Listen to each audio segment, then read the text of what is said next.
In this week's tutorial, we take on glitter, painting and stenciling to create a pretty wedding cake. We are starting out with an 8-inch round cake already covered in a very pale pink. If you're new here and you need a hand getting to this stage, I have a tutorial on how to make ganache, how to apply ganache, and 2 different ways to get the sharp edges with your sugar paste. Once you're up to speed, you want to stick your cake to a drum and let the sugar paste set. Then you want a stencil of your choice. I have used this one a few times, it's always popular. I have a very limited number of these in my shop if you want one. I'll leave the link in the description box below. The cutout design fits nicely on a 5-inch tall cake.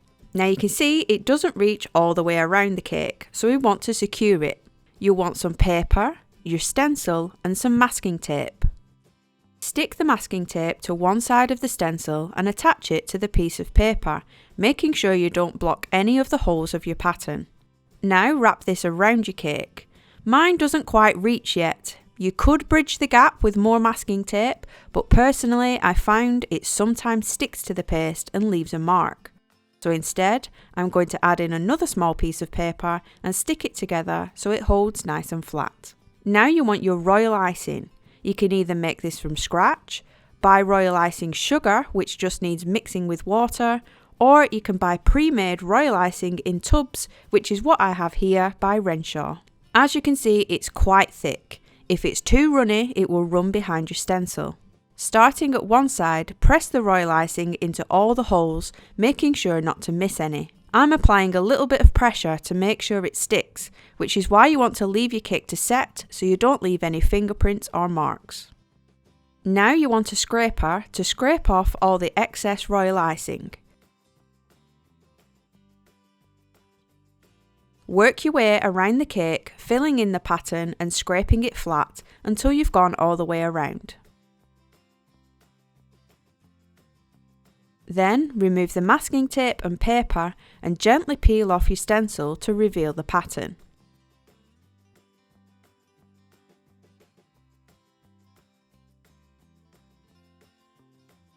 If there are any imperfections from pulling the stencil, simply take a slightly damp paintbrush and clean up any pulls or ragged edges.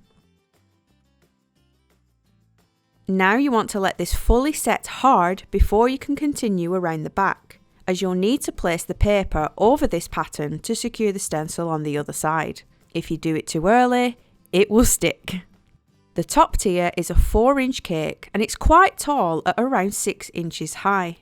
I choose to panel the smaller cakes as it's much easier and you get a cleaner finish on such tall yet slim cakes. This means I've just covered the top with a circle of paste first and then wrapped a rectangle of paste around the sides, smoothing the join at the back. However, we are covering this in glitter, which will hide any joins that you can't get rid of. Check out a few of my other tutorials to see me panel taller cakes. You want to elevate your cake on an upturned bowl so it doesn't stick to the board in the next step. For our glue, we are using piping gel, but on its own it's quite stiff, so I'm going to pop it in the microwave to warm it up for a few seconds and add a few drops of water. As you can see, it's much more spreadable, but still nice and sticky. Apply this to all of your 4-inch cake with a brush. Now for those magic sparkles. I like to use these edible glitter squares by CK Products. They come in various colours, but I always buy the white ones and colour them myself. Check out my rose gold glitter cake for an example. They never quite come across shiny on camera, but they are in real life. You want to tip some into your hand and starting at the top, gently guide them on, and any that will drop will stick lower down on the cake. Then you can simply pick up any loose ones from the board and stick those on too.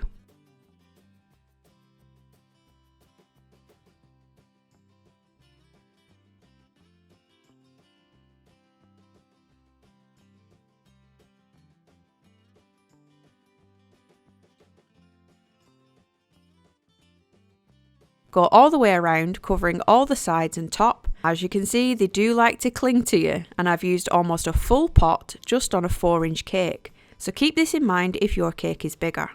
It's inevitable pieces won't be stuck on quite as strong as others, so to help keep more in place and prevent shedding, I like to give a quick spritz with some clear edible glaze spray.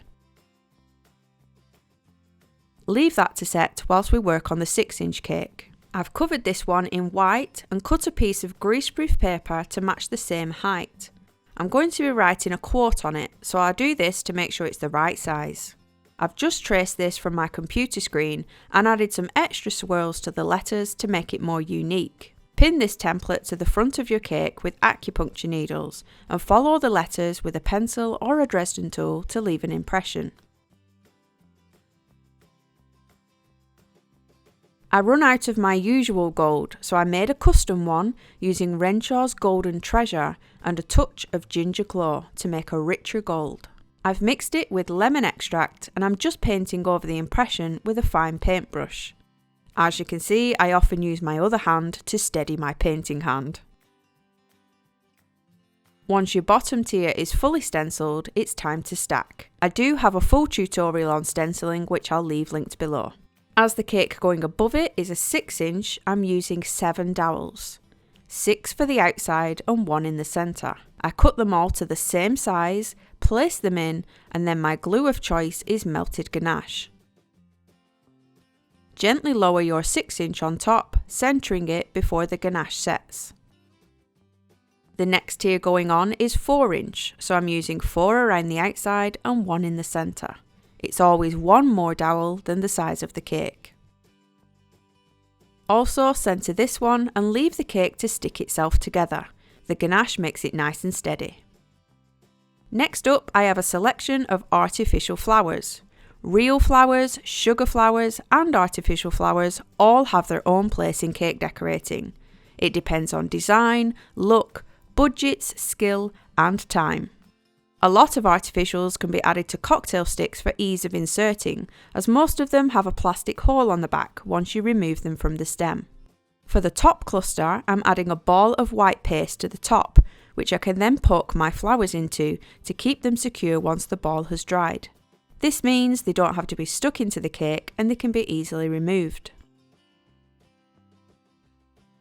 Just arrange your leaves and flowers, filling gaps as you go.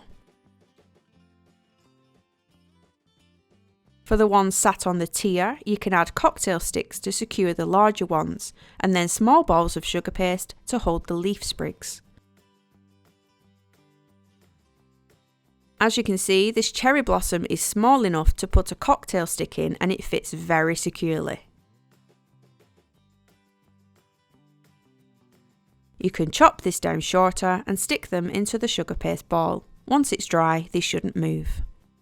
As you can see, I added little cherry blossoms, roses and leaves until I was happy with it.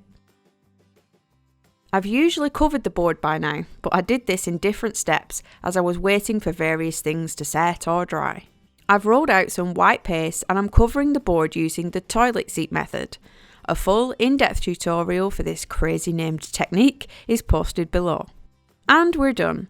A pretty pink whole 3-tier wedding cake with stenciling, glitter, hand painting and little pops of pink florals. If you are giving this a go, come on over to my Instagram at cherrycakeco and use the hashtag cherrybrigade to show me your creations. I do often share them in my stories. Thanks guys, see you next week.